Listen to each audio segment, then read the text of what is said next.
আজকে বানাবো আমি পালং শাকের পকোড়া। তার জন্য নিয়ে নিতে হবে আমাকে পালং শাক। পালং শাকটিকে কিছুক্ষণের জন্য জলে ভিজিয়ে দেব। তারপরে জল থেকে তুলে সেটিকে ঝাঁঝরিতে রেখে জলটি ঝরিয়ে নেব।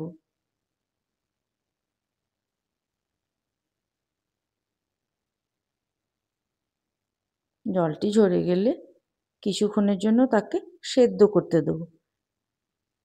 দেখুন কি সুন্দর সেদ্ধটা হয়েও গিয়েছে। তারপরে দিয়ে দেব 4 চামচ মতন কর্নফ্লাওয়ার, 4 চামচ মতন ময়দা,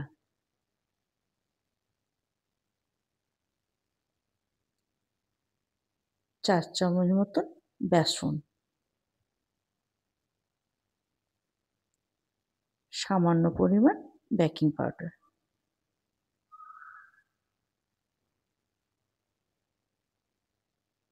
তারপরে দেব 1 চামচ মতন ধনিয়া পাউডার, 1 চামচ মতন জিরে পাউডার, সামান্য পরিমাণ লবণ,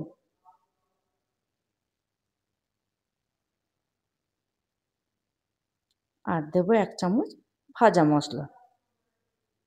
তারপরে সেটিকে পুরো মিশিয়ে নেব। আর দেব কয়েকটা কাঁচা লঙ্কা। ভালো করে হাতে মিশিয়ে নিতে হবে। পকোড়ার জন্য রেডি হয়ে গেল। তারপর ওপর থেকে সামান্য পরিমাণ গোটা জিরে ছিটিয়ে দেব। এদিকে সর্ষের তেলটি গরম হয়ে আসলে এক এক করে পকোড়ার সাইজে ছেড়ে দেব।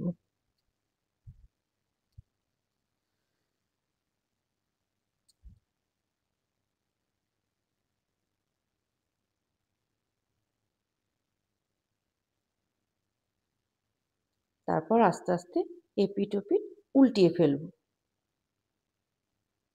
ভালো করে লাল লাল করে ভাজাটাও হয়ে যাবে।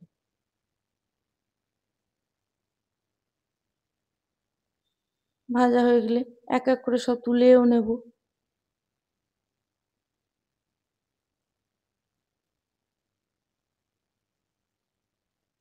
আমার পকোড়া রেডি হয়ে গেছে। স্যালাডের সঙ্গে আমরা খেয়েও ফেলবো।